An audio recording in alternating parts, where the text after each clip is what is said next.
Hi hello வணக்கம் நண்பர் நண்பி நான் உங்கள் அரவிந்த் 10,000 செக்மெண்ட்டில் இப்படி ஒரு 5G ஸ்மார்ட் ஃபோன் அப்படின்னு ஆச்சரியப்படுற அளவுக்கான ஒரு ஸ்மார்ட் ஃபோனாக போக்கோ கிட்ட வந்து போக்கோ M6 Pro 5G அப்படின்ற ஒரு ஸ்மார்ட் ஃபோன் இன்றைக்கி அஃபிஷியலாக இந்தியன் மார்க்கெட்டில் லான்ச் பண்ணியிருக்காங்க. நிறைய பேர் நினைக்கலாம் இது ரெட்மி 12 5G ரீபிராண்ட் மாதிரியே இருக்கே அப்படின்ற மாதிரி. அஃப்கோர்ஸ் ரீபிராண்டாக இருந்தாலும் இதில் ஒரு சேஞ்சஸும் பண்ணியிருக்காங்க. ஸோ அதெல்லாம் என்ன அப்படின்றத வீடியோட டீட்டெயில் டிஸ்கஸ் பண்ணலாம் வாங்க. ஸோ ஃபஸ்ட்டு இந்த ஸ்மார்ட் ஃபோனுக்கான லுக்குன்னு பார்க்கும்போது யூஸ்வலான போக்கோ ஸ்மார்ட் ஃபோன்ஸ்க்கான லுக் தான். அந்த கேமரா மாடல் சுற்றி அந்த ஒரு பிளாக் கலருக்கான ஒரு லேயர் கொடுப்பாங்களே, ஸோ அதே மாதிரி தான் இந்த ஸ்மார்ட் ஃபோனும் இருக்குது. 2 கலர் ஆப்ஷன் கிளாஸி ஃபினிஷில் கொடுத்துருக்காங்க. அண்ட் 199 கிராம்ஸ்க்கான வெயிட் 8.17 mm திக்னஸோட இந்த மாதிரியான லுக்கில் இந்த போக்கோ M6 Pro 5G இருக்கு. அதே மாதிரி ஸ்பெக்குன்னு வந்தோம்னா இங்கே நமக்கு 6.79 இன்ச்சஸில் ஃபுல் ஹெச்டி ப்ளஸ் ரெசல்யூஷன் 90 ஹெர்ட்ஸ்க்கான அடாப்டிவ் ரெஃப்ரெஷ் ரேட் சப்போர்ட் பண்ணக்கூடிய ஒரு டிஸ்பிளே LCD டிஸ்பிளே அப்படின்றது இங்கே யூஸ் பண்ணியிருக்காங்க. 550 நிட்ஸ்க்கான பிரைட்னஸ் வேல்யூ கால்மிங் உள்ள கிளாஸ் 3க்கான ப்ரொடெக்ஷனோட இந்த ஒரு டிஸ்பிளே அப்படின்றது எடுத்துட்டு வந்திருக்காங்க. கண்டிப்பாக இந்த செக்மெண்ட்டுக்கு இந்த டிஸ்பிளே என்ன கேட்டிங்கன்னா சூப்பர் வர்த் தான் சொல்லுவேன். அது மட்டும் இல்லாமல் அடாப்டிவ் ரெஃப்ரெஷ் ரேட் அப்படின்றதுனால ஆக்சுவலி இதில் பார்த்தீங்கன்னா உங்களுக்கு வேரியபிள் ரெஃப்ரெஷ் ரேட்டாக இருக்கும். ஸோ நீங்கள் என்ன ஆப் யூஸ் பண்ணுறீங்களோ அதுக்கேற்ற மாதிரி அந்த ரெஃப்ரெஷ் ரேட் மாறிக்கும். ஸோ அதனால் பேட்டரி கன்சம்ஷன் பெட்டராக இருக்கும் அப்படின்ற மாதிரி நம்ம சொல்கிறாங்க. ஸோ அந்த வகையில் அடாப்டிவ் ரெஃப்ரெஷ் ரேட் இந்த செக்மெண்ட்டில் கொடுத்துட்டது நல்ல விஷயம் தான். மற்றபடி பேட்டரின்னு பார்க்கும்போது 5000 mAh பேட்டரி கொடுத்துருக்காங்க. அதை சார்ஜ் பண்ண 18 வாட்ஸ்க்கான ஃபாஸ்ட் சார்ஜிங் சப்போர்ட் இருக்குது. பட் பாக்ஸில் 22.5 வாட்ஸ்க்கான சார்ஜர் கொடுக்குறாங்க. பட் 18 வாட்ஸ்க்கான சார்ஜிங் ஸ்பீடில் தான் உங்களுக்கு ஏறும். பட் இந்த செக்மெண்ட்டுக்கு அதுவுமே ஓகே தான். அண்ட் 5G ஸ்மார்ட் ஃபோன் அப்படின்னும் போது இதெல்லாம் ஓகே தான், காம்ப்ரமைஸ் பண்ணிக்கலாம் ஃபாஸ்ட் சார்ஜிங்லாம். அண்ட் ப்ராசஸர் 5G ப்ராசஸர் இதுதான் இந்த ஸ்மார்ட் ஃபோனுடைய ஹைலைட்டே. ஏன்னா ஸ்னாப்ட்ராகன் 4 Gen 2 அப்படின்னு சொல்லக்கூடிய ஒரு 4 nanometer சைஸ்க்கான ஃபேப்ரிகேட் பண்ணியிருக்கக்கூடிய ஒரு ப்ராசஸர் யூஸ் பண்ணியிருக்காங்க. அண்ட் இதை யார் ஃபேப்ரிகேட் பண்ணியிருக்காங்கன்னு பார்த்தீங்கன்னா சாம்சங் தான். ஸோ இது வந்து TSMC கிடையாது, சாம்சங் உடைய சிப் தான். பட் இருந்தாலும் 4 nanometer சைஸில் ஃபேப்ரிகேட் பண்ணியிருக்கிறதுனால உங்களுக்கு பர்ஃபார்மன்ஸ் அப்படின்றது கொஞ்சம் பெட்டராக இருக்கும் அப்படின்ற மாதிரி எதிர்பார்க்கலாம். பட் கேமிங் இது எந்த அளவுக்கு பெஸ்ட்டாக இருக்கும், 4 nanometer அப்படின்றதும் கேமிங் ரொம்ப பெஸ்ட்டாக இருக்குமான்னு கேட்டிங்கன்னா ஆக்சுவலி இதில் பார்த்தீங்கன்னா 4 nanometerக்கான CPU இருந்தாலும் இதில் GPU அப்படின்றது கொஞ்சம் சுமாரான GPU தான் யூஸ் பண்ணியிருக்காங்க. அந்த அளவுக்கு பெஸ்ட்டான GPU கிடையாது. அதனால் உங்களுக்கு கேமிங்கான பர்ஃபார்மன்ஸ் அப்படின்றது ரொம்ப பெஸ்ட்டாக நீங்கள் எதிர்பார்க்க முடியாது. பட் கண்டிப்பாக நீங்கள் நார்மல் யூசேஜ் மல்டி டாஸ்கிங் மாதிரி விஷயங்கள்லாம் உங்களுக்கு பெஸ்ட்டாக பர்ஃபார்ம் பண்ணி கொடுத்துரும். பட் கேமிங்க்கு நீங்கள் ரொம்ப பெருசாக எதிர்பார்க்க முடியாது. பட் ஓகே, இந்த செக்மெண்ட்டுக்கு ரீசன் அப்படின்னா ஓகேவான கேமிங்ஸ் பர்ஃபார்மன்ஸ் எல்லாம் நீங்கள் எடுத்துக்க முடியும். ஸோ கேமிங்காக கன்சிடர் பண்ணாதீங்க.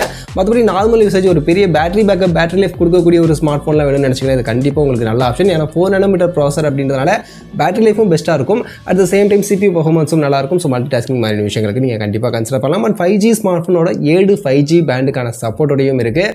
ஸோ அதனால் 5G ஸ்மார்ட் ஃபோன் 10,000 செக்மெண்ட்டில் கன்சிடர் பண்ணணும்னு நினைக்கக்கூடியவங்களுக்கும் இது one of the best option. Actually one and only option நினைக்கிறேன். ரெட்மி கிட்ட இருந்து 12 5G அதுவுமே இதை விட அதிகமான விலைக்கு தான் இருக்குது. ஸோ அந்த வகையில் இது ஒரு நல்ல ஆப்ஷன் தான். இந்த ப்ராசஸருக்காகவே இந்த ஸ்மார்ட் ஃபோன் நம்ம கன்சிடர் பண்ணலாம். மற்றபடி கேமரான்னு பார்த்தோம்னா பின்பக்கம் 3 மாடல் மாதிரி இருந்தாலும் 2 கேமரா தான். 50 MP பிரைமரி, 2 MP சப்போர்ட்டிவ் கொடுத்துருக்காங்க. முன் பக்கம் 8 MP செல்ஃபி கொடுத்துருக்காங்க. கேமராவுடைய பர்ஃபார்மன்ஸ் எல்லாம் இந்த செக்மெண்ட்டில் இருக்கக்கூடிய அந்த இன்ஃபினிக்ஸ் மோட்டோ அந்த பிராண்டெல்லாம் கம்பேர் பண்ணும்போது அவங்கள விட இந்த ஸ்மார்ட் ஃபோனுடைய கேமரா பர்ஃபார்மன்ஸ் பெட்டராக இருக்கும். மற்றபடி நீங்கள் ரொம்ப பெஸ்ட்டாக பெரிய லெவலான கேமரா பர்ஃபார்மன்ஸ் எதிர்பார்க்க முடியாது. கேமரா இந்த செக்மெண்ட்டுக்கு ஓகே அப்படின்ற அளவுக்கான ஒரு கேமரா பர்ஃபார்மன்ஸ் இருக்கும். மற்றபடி சைட் மவுண்டட் ஃபிங்கர் பிரிண்ட்ஸ்க்கான கொடுத்துருக்காங்க. சிங்கிள் ஸ்பீக்கர் தான் இருக்குது. 3.5 ஆடியோ ஜாக் இருக்குது. IR பிளாஸ்டர் கொடுத்துருக்காங்க. ஹைப்ரிட் சிம் ஸ்லாட் தான். ஸோ இந்த செக்மெண்ட்டில் கண்டிப்பாக டெடிகேட்டட் SD கார்டுக்கான ஸ்லாட் நிறைய பேர் எதிர்பார்ப்பீங்க. பட் ஆனால் இதில் இல்லை, ஹைப்ரிட் சிம் ஸ்லாட்.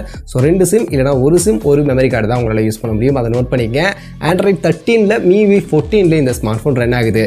சரி, ரெட்மி 12 5G உடைய ஃபீச்சர்ஸ் தான் கம்ப்ளீட்டாக நம்ம சொன்ன ஃபீச்சர்ஸ் எல்லாமே நீங்கள் பார்த்ததுலேயே தெரிஞ்சிருக்கும். ஸோ அப்புறம் என்ன வித்தியாசம் ரெட்மி 12 5Gலேருந்து இதில் வித்தியாசம் இருக்குன்னு சொன்னீங்களே, என்ன வித்தியாசம்னு கேட்டிங்கன்னா இதோட ரேம் அண்ட் ஸ்டோரேஜ் வேரியன்ட் தான். ஆக்சுவலி ரேமில் கூட இல்லை, ஸ்டோரேஜ் ஆப்ஷனில் தான் வித்தியாசம். ஏன்னா இங்கே பார்த்தீங்கன்னா 2 வேரியன்ட் கொடுத்துருக்காங்க. Base variant 4GB RAM 64GB variant. இந்த வேரியண்ட்டுக்கு 11,000 அப்படின்ற ப்ரைஸ் பண்ணியிருக்காங்க. இது போக 6GB RAM 128GB வேரியண்ட்டுக்கு 13,000 மாதிரியான ப்ரைஸிங் இப்போ பண்ணியிருக்காங்க. பட் ரெட்மி 12 5G பார்த்தீங்கன்னா base variant 4GB 128GB variant கொடுத்துருந்தாங்க. 12,000 ப்ரைஸ் பண்ணியிருந்தாங்க. ஸோ அந்த 128GB ஸ்டோரேஜ் ஆப்ஷனை 64GB ஸ்டோரேஜ் ஆப்ஷனாக மாற்றி ஒரு 1000 ப்ரைஸ் கம்மி பண்ணி இந்த ஸ்மார்ட் ஃபோன் லான்ச் பண்ணியிருக்காங்க. அவ்வளோதான், மற்றபடி எந்த வித்தியாசமும் இல்லை. ரெட்மி 12 5Gயும் இந்த போக்கோ M6 Pro 5Gயும் சேம் தான்.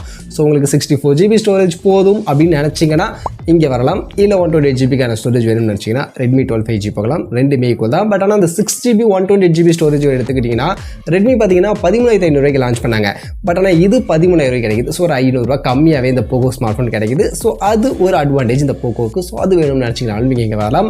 மற்றபடி ரெண்டுமே ஒன்று தான். பட் கண்டிப்பாக இது ரெட்மி 12 5G ரீபிராண்டாக இருந்தாலும் இந்த செக்மெண்ட்டுக்கு 5G ஸ்மார்ட் ஃபோன் வாங்கணும்னு நினைக்கக்கூடியவங்களுக்கு கண்டிப்பாக இது நல்ல ஆப்ஷன். இதில் இருக்கக்கூடிய இந்த ப்ராசஸர் ஸ்னாப்ட்ராகன் 4 Gen 2 அப்படின்ற இந்த ப்ராசஸருக்காகவே கண்டிப்பாக இந்த ஸ்மார்ட் ஃபோன் நீங்கள் கன்சிடர் பண்ணலாம் அப்படின்னு நான் நினைக்கிறேன். மற்றபடி இந்த போக்கோ M6 Pro 5G இதை பற்றி நீங்கள் என்ன நினைக்கிறீங்க? உங்கள் ஒப்பீனியனை கமெண்ட்ஸில் வந்து ஷேர் பண்ணிக்கங்க.